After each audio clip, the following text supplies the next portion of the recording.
Hit করলেন সেলিম ভাই।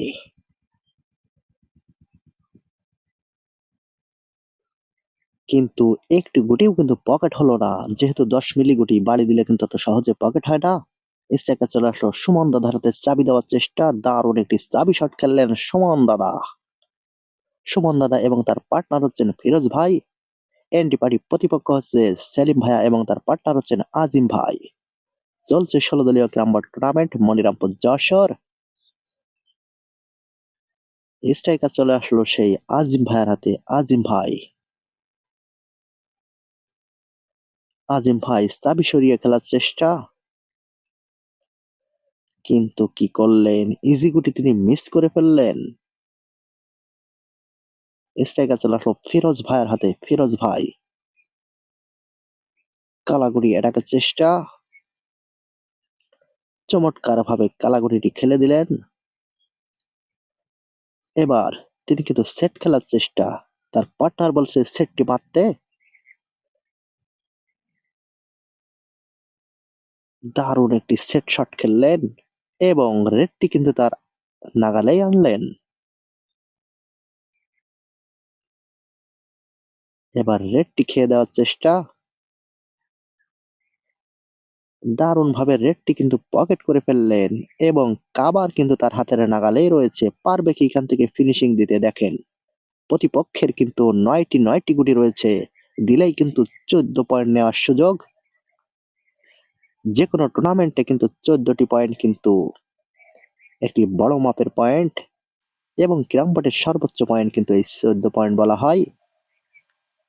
দেখেন, দারুণ একটি শট খেললেন। আর দুটো গুটি রয়েছে। দিলেই কিন্তু ১৪ পয়েন্ট নেওয়ার সুযোগ রয়েছে প্রতিপক্ষের কাছ থেকে।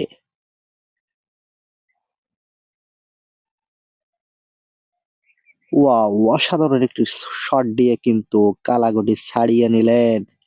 এবার সাবটে রয়েছে কিন্তু দিলেই কিন্তু ১৪ পয়েন্ট। পারবে কি এখান থেকে ফিনিশিং দিতে ফিরোজ ভাই? দেখেন, ওয়াও! তিনি কি করলেন? ১৪ পয়েন্ট কিন্তু নিতে পারলেন না। দেখেন, ক্যারাম বোর্ডে কিন্তু ১ গুটির খেলা বলা হয়। লাস্ট গুটি না দেওয়া পর্যন্ত কোনো বিশ্বাস নাই। ১৪ পয়েন্ট নিতে পারলেন না। স্ট্রাইকার চলে আসলো সেই সেলিম ভাইয়ের হাতে। দেখেন সেলিম ভাই কয়টি গুটি খেলতে পারে। তিনি কিন্তু একটি গুটি খেলেছেন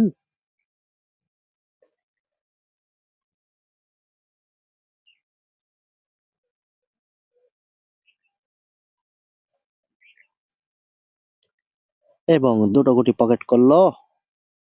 তার পার্টনারকে বলছে, "তুমি ঠান্ডা হয়ে দাঁড়ায় থাকো। আমি দেখছি কি করা যায়।" ওয়াও! তিনি কিন্তু ৩ টে গুটি খেলে ফেললেন। এখনো কিন্তু ৬টি গুটি রয়েছে। সেলিম ভাই, তিনি কি চাবি শট দিবেন? ওয়াও! তিনি কিন্তু ইজি খেললেন। তিনি কিন্তু ইজি করে খেলে দিচ্ছেন প্রত্যেকটা গুটি। দেখেন, এবার কিন্তু সেট খেলার চেষ্টা। প্রতিপক্ষের কিন্তু একটি গুটি রয়েছে।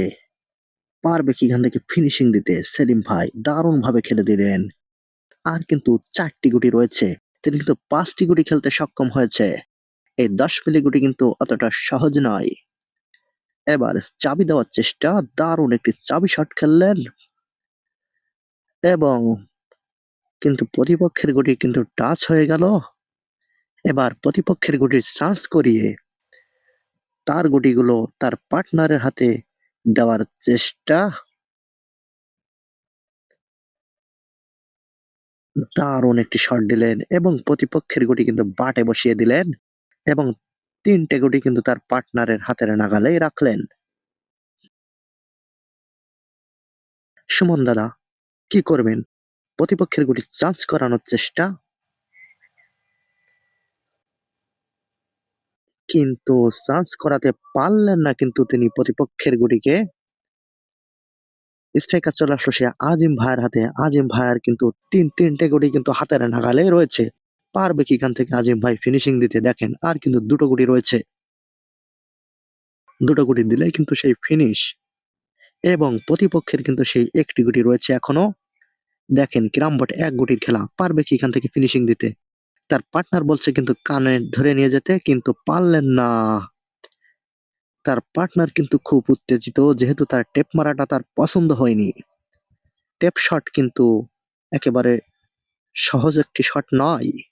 টেপ শটে কিন্তু অনেকটি পয়েন্ট রয়েছে, সেই পয়েন্ট অনুযায়ী মারতে হয়।